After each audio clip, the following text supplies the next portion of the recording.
Olá, queridos amigos e amigas da Casa Fake. É uma grande alegria estar aqui mais uma vez para trazer agora a nossa interpretação sobre os capítulos do Evangelho segundo o Espiritismo, obra que vem revelar e esclarecer as máximas de Jesus e, melhor ainda, a sua aplicação no nosso cotidiano. Como sempre fazemos em todas as nossas participações, iniciamos e encerramos todas as atividades com uma prece. Dessa forma, convido a todos a fechar os olhos, a respirar profundamente, buscando acalmar os nossos corações e, principalmente, elevar os nossos pensamentos na direção do Pai Criador.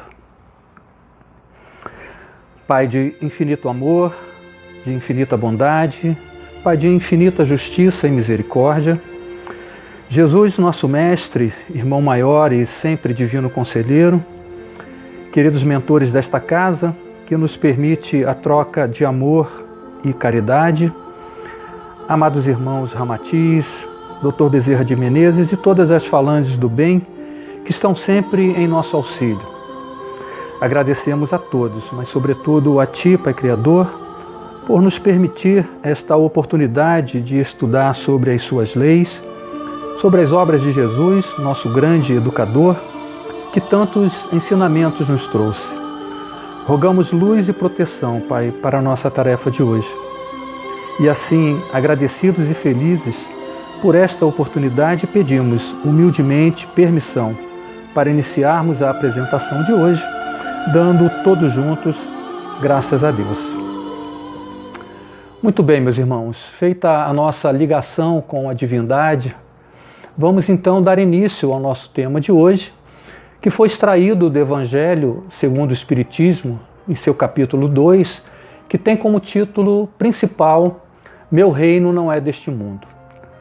Os itens que iremos ler e comentar sob a ótica do Espiritismo têm como enunciado a vida futura e encontram-se numerados de 1 a 3.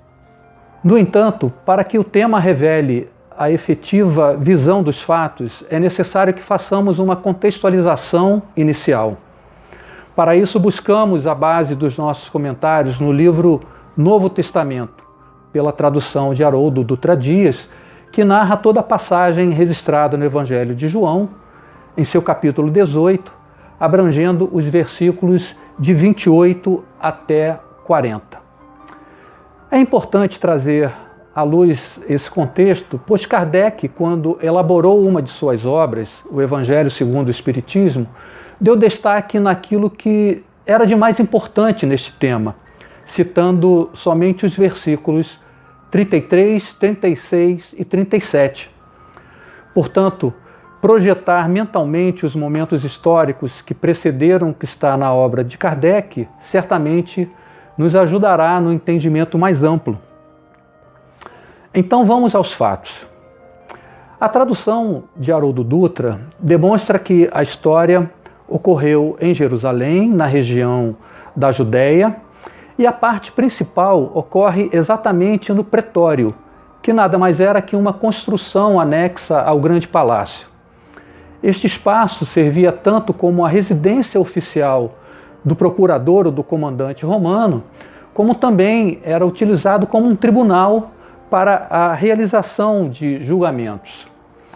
E era neste local onde normalmente eram discutidos os assuntos relacionados com os três poderes, o legislativo, o judiciário e o executivo, além de tratar também dos conflitos de ordem religiosa, sobretudo aqueles ligados às insurreições judaicas. Há de se destacar ainda que todos os fatos que iremos abordar ocorreram no período da Páscoa. E um fato curioso nos chama a atenção logo no início, fazendo referência a um costume popular que acontecia justamente nesse período da Páscoa, pois o povo judeu se reunia em frente ao tribunal, ao pretório, para que os romanos libertassem um prisioneiro. E o capítulo 18 de João inicia com Jesus reunindo seus discípulos nos jardins do Vale do Cédron bem próximo a Jerusalém, onde Jesus acaba sendo aprisionado pelos guardas dos sacerdotes após ser traído por Judas. Jesus, sabendo de tudo o que estava para lhe acontecer, pergunta aos guardas que se aproximaram: quem é que vocês estão procurando? E eles responderam: Jesus de Nazaré. E Jesus lhes disse: sou eu. E Jesus repetiu a pergunta 2 vezes e, claro, nas 2 vezes respondeu que era ele quem procuravam. Depois de algumas pequenas ocorrências, Jesus é amarrado e conduzido pelos guardas até a presença de Caifás, então o sumo sacerdote naquela oportunidade, e somente depois foi levado então até Pilatos. Quando Jesus chega até Pilatos, ocorre então aquele diálogo que é conhecido bastante por quem já estudou ou já ouviu palestras que abordam esse tema. Primeiro, Pilatos, saindo do pretório, se dirige aos judeus que ali estavam e pergunta: que acusação trazeis para este homem? Referindo-se a Jesus. Os judeus simplesmente responderam a Pilatos: se ele não fosse malfeitor, não o entregaríamos. Em outras palavras, fica claro que aqueles que levaram Jesus para ser julgado não tinham, de fato, nada que pudessem incriminá-lo perante a justiça romana. Diante disso, sem ter ainda qualquer acusação para julgar Jesus, Pilatos respondeu aos judeus: tomai vós e julgai-o, segundo a vossa lei. E os judeus, percebendo que Pilatos não tinha qualquer motivo para julgar Jesus, disseram: não nos é lícito matar ninguém. Isso fazendo referência às leis judaicas. Pilatos então retornou ao pretório, chamou Jesus e lhe perguntou: tu és o rei dos judeus? E Jesus respondeu também com uma pergunta: tu dizes isso de ti mesmo ou os outros te disseram isso a respeito de mim? Diante da resposta de Jesus, que na verdade não foi muito bem entendida por Pilatos, ele devolveu também com uma outra indagação a Jesus, dizendo: por acaso eu sou judeu? O teu povo e os sumos sacerdotes te entregaram a mim. O que fizestes? E Jesus respondeu: o meu reino não é deste mundo. Se o meu reino fosse deste mundo, os meus servidores teriam combatido para que eu não fosse entregue aos judeus. Agora, porém, o meu reino não é daqui. Então Pilatos perguntou mais uma vez a Jesus: sendo assim, tu és rei? E novamente Jesus respondeu: tu dizes que sou rei. Eu fui gerado para isso e para isso vim ao mundo, a fim de testemunhar a verdade. Todo aquele que é da verdade ouve a minha voz. E Pilatos, sem ter a mínima noção daquilo que Jesus estava dizendo, perguntou em voz alta, como se fosse preciso ouvir a sua própria indagação: e o que é a verdade? Talvez até mesmo zombando de Jesus. Depois de alguns rápidos momentos, Pilatos saiu novamente do pretório e foi ter com os judeus. Eu não encontro nenhum motivo de condenação. É costume entre vós, judeus, que eu solte um prisioneiro na Páscoa. Quereis então que vos solte o rei dos judeus? E então os judeus gritaram a Pilatos: não este, mas Barrabás. Muito bem. O fim dessa pequena, mas histórica narrativa registrada no Evangelho de João teve como consequência a condenação de Jesus. Embora Pilatos não tivesse qualquer motivo para condenar Jesus e, portanto, poderia ter dado um outro desfecho à história, acabou, de certa forma, transferindo para o povo judeu o direito de escolher uma pessoa para ser libertada, seguindo aquela tradição judaica no período da Páscoa, sendo que a outra obviamente, seria então condenada à morte. Pilatos mandou trazer Barrabás, que era tido como um ladrão e assassino, talvez como um último recurso para não condenar Jesus. Só que Pilatos não fez valer a sua autoridade, a sua decisão. E Pilatos então apresentou Jesus e Barrabás e deixou que o povo judeu fizesse a sua escolha. Bem, como a história registrou, o povo judeu manifestou-se pela libertação de Barrabás e, obviamente, pela condenação de Jesus. Nessa passagem que traz para todos nós um sentimento de indignação e de justiça, encontramos a revelação de um grande ensinamento, que talvez seja um ponto central deste capítulo 2 do Evangelho segundo o Espiritismo.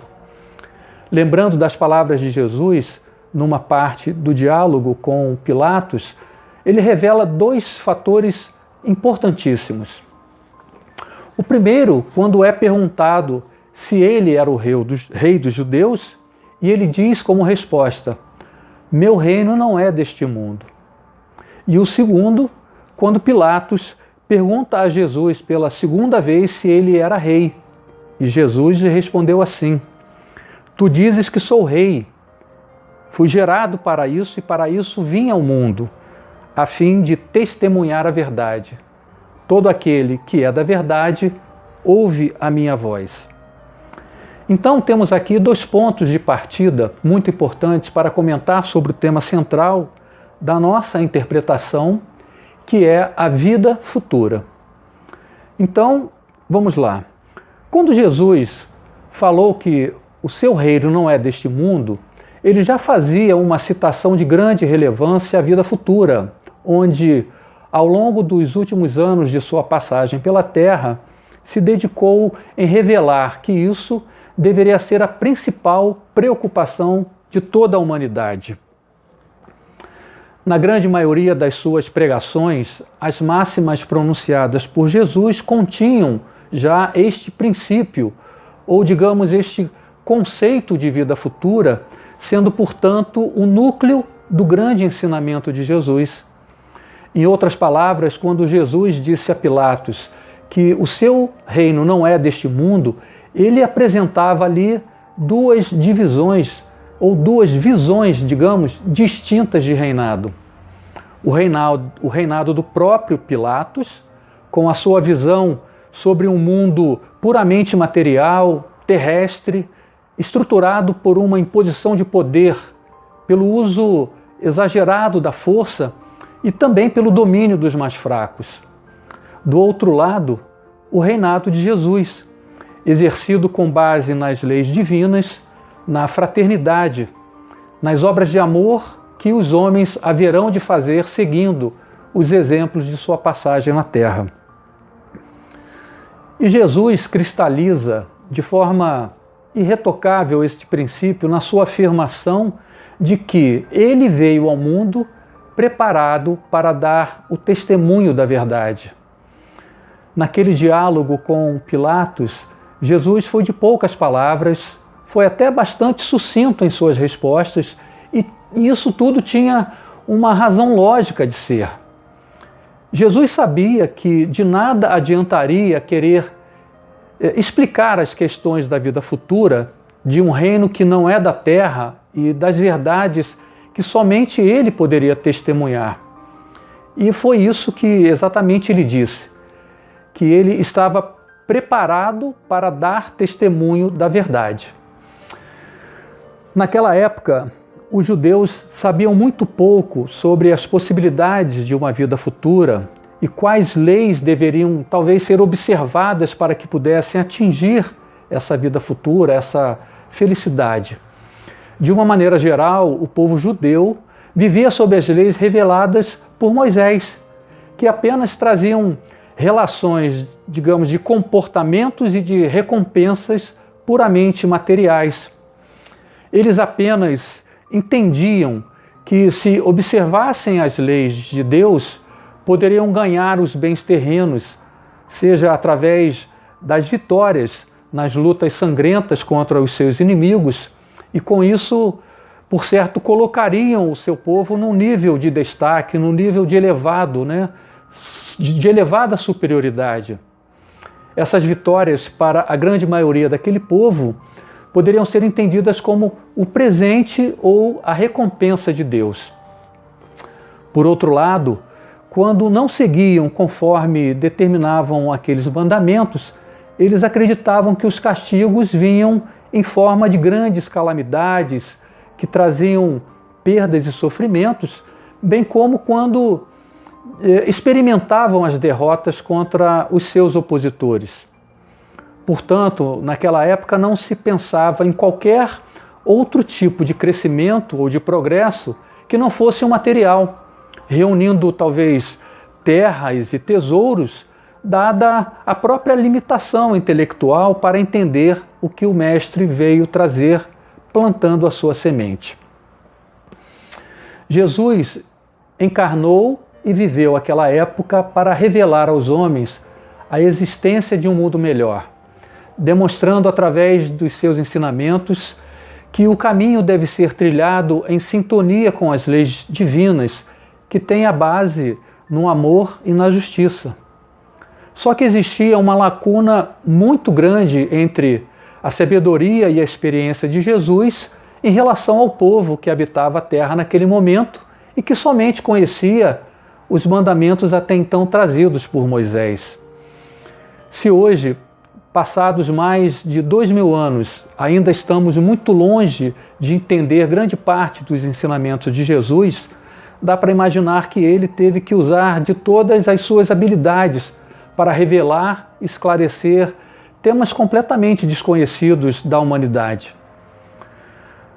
Como dizer, por exemplo, para aquele povo que somos espíritos imortais, que temos um longo caminho a percorrer para que possamos atingir o propósito de Deus para todos nós, que é a sabedoria e a perfeição em sua mais alta manifestação? Como dizer também que ele, Jesus, foi escolhido pelo Pai Criador para trazer seus ensinamentos e que foram necessários quase 1000 anos de preparação para que ele pudesse retornar à Terra? Sim, porque Jesus já havia atingido o nível espiritual de arcanjo quando foi escolhido para reencarnar na Terra e estabelecer um divisor de águas para a humanidade. Nós não temos ainda a capacidade sequer de imaginar o esforço que Jesus teve que fazer para reencarnar novamente após ter se elevado aos níveis mais altos de sublimação espiritual. É algo mais ou menos parecido ao esforço que o homem precisa fazer para reduzir a energia gerada por uma hidrelétrica que passa por vários transformadores até chegar à nossa casa e acender uma simples lâmpada. Embora Jesus tenha vivido apenas 33 anos, foi em seus últimos 3 anos que conseguiu colocar em prática toda a sua maturidade espiritual, transformando-se no grande mestre e deixando um fabuloso legado para todos nós. Jesus veio com a missão do amor e também de nos alertar que somos todos filhos de Deus e, portanto, irmãos de uma grande família universal. Que fomos, sim, criados à imagem e semelhança de Deus, carregando em nosso interior a essência divina que precisamos amadurecer. Que partimos todos, sem exceção, de um mesmo ponto e que temos como destino chegar a níveis mais elevados, onde a nossa consciência vai sendo ampliada na medida em que adquirimos o conhecimento e a verdade. E ao final dessa longa caminhada, estaremos mais próximos de Deus e isso é que nos trará a felicidade em sua maior plenitude. Mas será que tudo isso ficou claro para a humanidade daquela época? Certamente que não. Como já disse anteriormente, Jesus preocupou-se em revelar a vida futura de uma forma conceitual, pois percebeu que seria inútil falar mais detalhadamente sobre os princípios do Espiritismo. O povo daquela época certamente não entenderia. Há um trecho no capítulo 2 do Evangelho segundo o Espiritismo que estamos comentando agora, que deixa claro este pensamento de Jesus e que diz assim: Todo cristão necessariamente crê na vida futura, mas a ideia que muitos fazem dele ainda é vaga, incompleta e, por isso mesmo, falsa em diversos pontos. Não é raro conhecermos pessoas que ainda hoje não possuem uma certeza concreta do sentido da vida. Muitos se confundem com as interpretações religiosas que indicam a não continuidade da vida após a morte do corpo físico. E talvez até acreditem que viver a vida pautada nas leis de Deus, preconizadas por alguns líderes religiosos, será o bastante para que tenham o descanso eterno no céu. Isso não é suficiente para ampliar o entendimento do homem sobre o propósito de Deus para todos os seus filhos, o que acaba, de certa forma, comprometendo a sua evolução.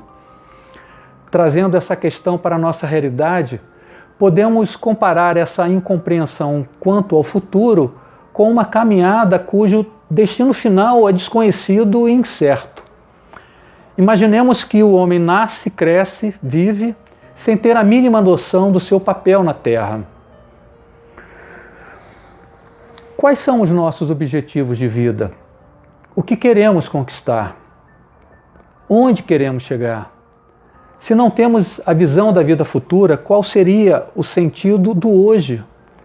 Trabalharemos até juntar o máximo de bens possíveis e ao final deixaremos tudo aqui? Há uma frase de Lewis Carroll, que é um escritor inglês e autor do clássico livro Alice no País das Maravilhas, que diz assim: se você não sabe para onde quer ir, qualquer caminho serve. Então fica sem sentido simplesmente viver. Vamos lembrar que Jesus, com toda a sua sabedoria e reconhecendo que aquele não era o momento de revelar muitas verdades, deixou uma promessa para que a humanidade pudesse talvez tranquilizar os seus corações. Jesus anunciou que Deus enviaria um outro Consolador que ficaria eternamente com os homens. Vamos ler essa passagem que ficou registrada também no Evangelho de João, mas em seu capítulo 14, versículos 15 a 17 e 26. Diz o seguinte: se me amais, guardai os meus mandamentos, e eu rogarei a meu Pai, e ele vos enviará outro Consolador, a fim de que fique eternamente convosco, o Espírito de verdade, que o mundo não pode receber, porque não o vê e absolutamente não o conhece. Mas quanto a vós, ireis conhecê-lo, porque ele ficará convosco. Se me amais, guardai os meus mandamentos, e eu rogarei a meu Pai, e ele vos enviará outro Consolador, a fim de que fique eternamente convosco, o Espírito de verdade, que o mundo não pode receber, porque não o vê e absolutamente não o conhece. Mas quanto a vós, ireis conhecê-lo, porque ficará convosco e estará em vós. Porém, o Consolador, que é o Santo Espírito que meu Pai enviará em meu nome, vos ensinará todas as coisas e vos fará recordar tudo o que vos tenho dito.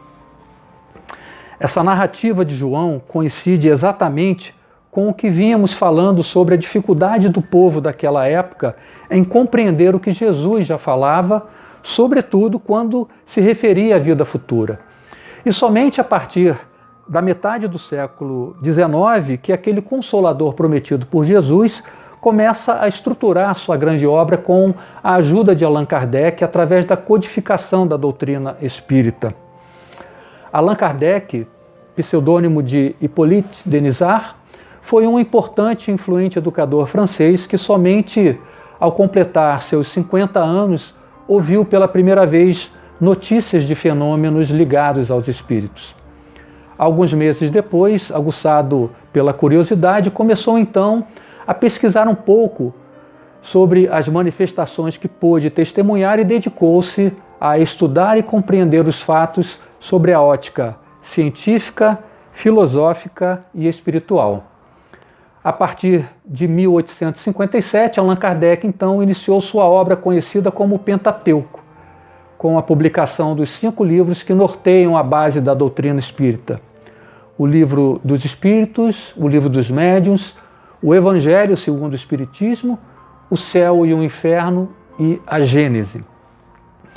E em seu 4º livro, O Céu e o Inferno, Kardec consegue descrever os lados antagônicos da ciência humana naquilo que está diretamente ligado à vida futura.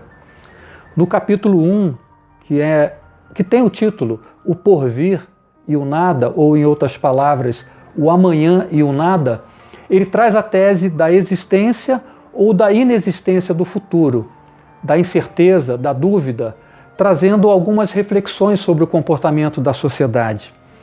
E ele inicia o capítulo com total empatia, fazendo perguntas sem respostas, como, por exemplo, o que seremos depois da morte? Para onde vamos após deixarmos a Terra?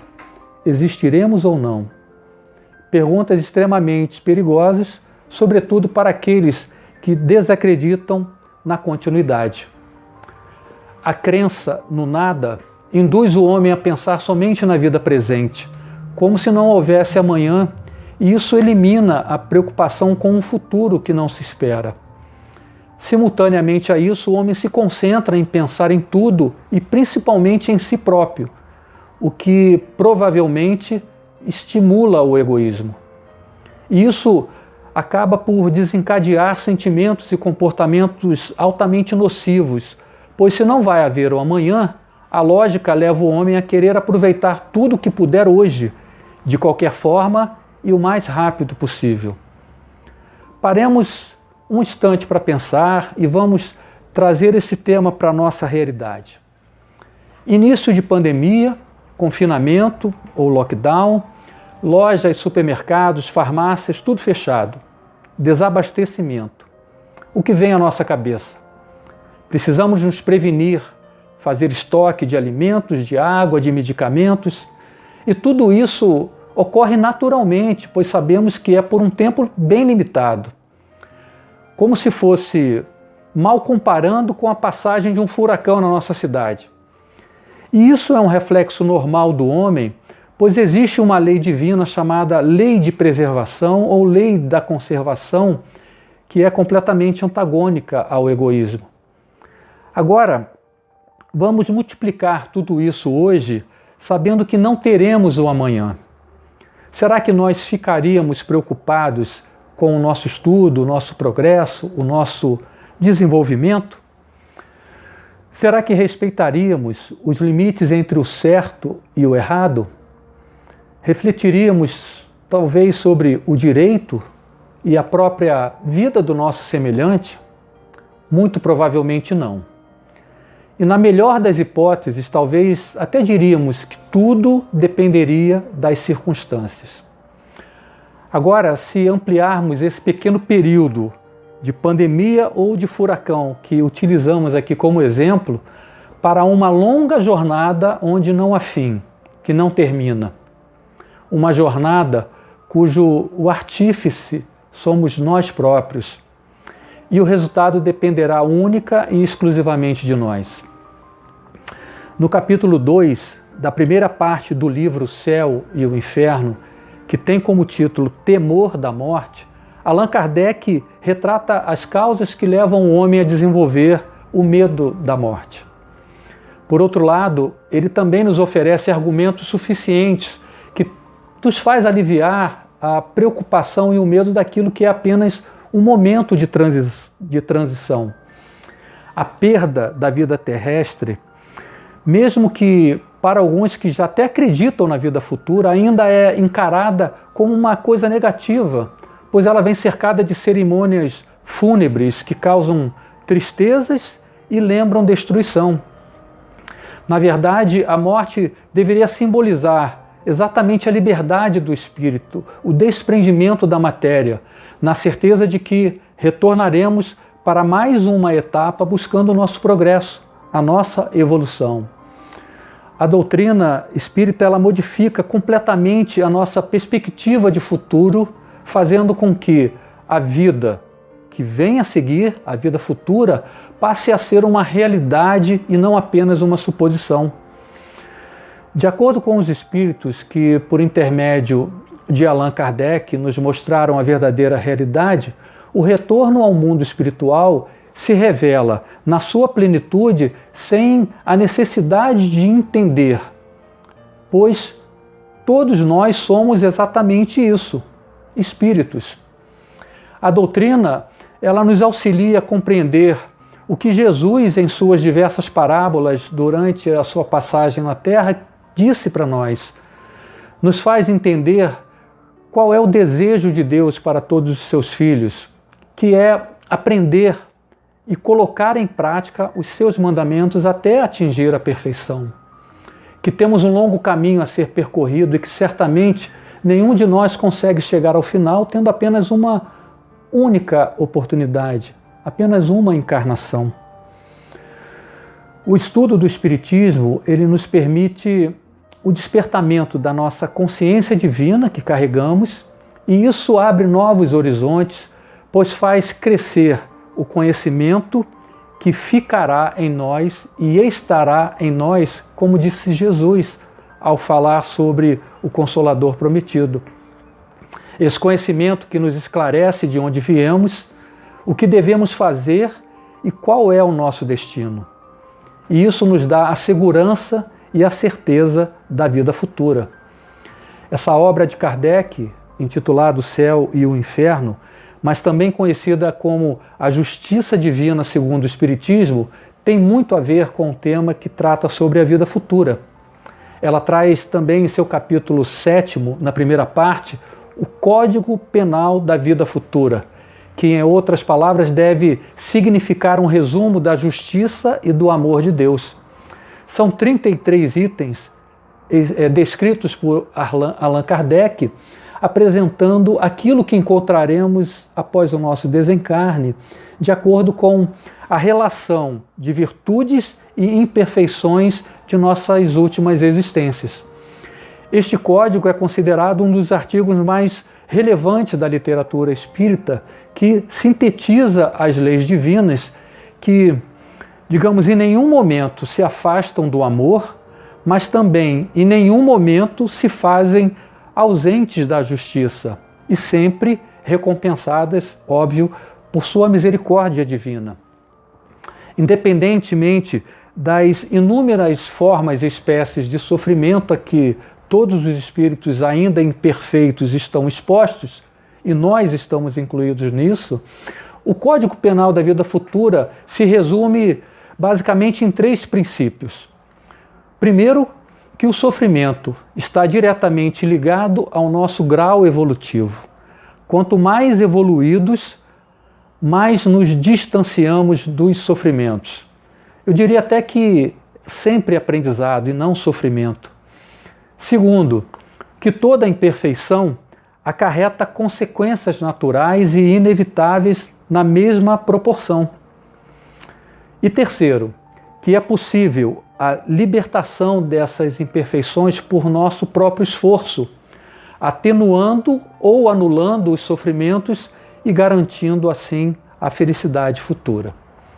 E Kardec encerra este capítulo citando parte de uma máxima de Jesus bem conhecida, que é: a cada um segundo as suas obras. Portanto, caros irmãos, a vida futura é uma realidade, porque Jesus, como ele mesmo disse, veio ao mundo preparado para dar o testemunho da verdade. Mas é preciso que sejamos capazes de, agora, no momento presente, concentrar todo o nosso esforço e dedicação na busca pelo conhecimento da verdade para que possamos aplicá-lo desde já no nosso dia a dia. E se fosse possível, uma humilde recomendação, não hesitaria em indicar o Evangelho segundo o Espiritismo, que é o melhor roteiro para a nossa evolução. Bem, irmãos, estamos chegando aqui ao fim dos nossos comentários. Peço a Deus que nos ampare sempre e que Jesus, nosso grande educador, nos inspire a promover o bem. Graças a Deus. Bom, como disse na abertura, e sempre iniciamos e encerramos nossas atividades com uma prece, então Convido a fechar os nossos olhos mais uma vez. Vamos mentalizar os bálsamos de luz e de amor que os espíritos amigos estarão jorrando sobre todos nós enquanto oramos, rogando que estes bálsamos sejam também jorrados sobre toda a humanidade que tanto necessita. Pai de infinito amor, Pai de bondade, Pai de infinita justiça. Mestre Jesus, governador do nosso planeta, queridos espíritos superiores e amadas falanges, que estão sempre em nosso auxílio. Todos nós juntos louvando a Ti, Pai Criador. Agradecemos pela vida, pela harmonia, por toda a energia positiva que recebemos, mas sobretudo, Pai, por nossa saúde física, mental e espiritual.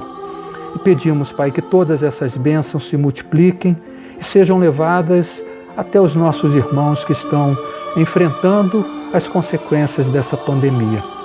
E assim, humildes e felizes, pedimos a todos, mas sobretudo a Ti, Pai Criador, permissão para encerrar o encontro de hoje, dando todos juntos graças a Deus.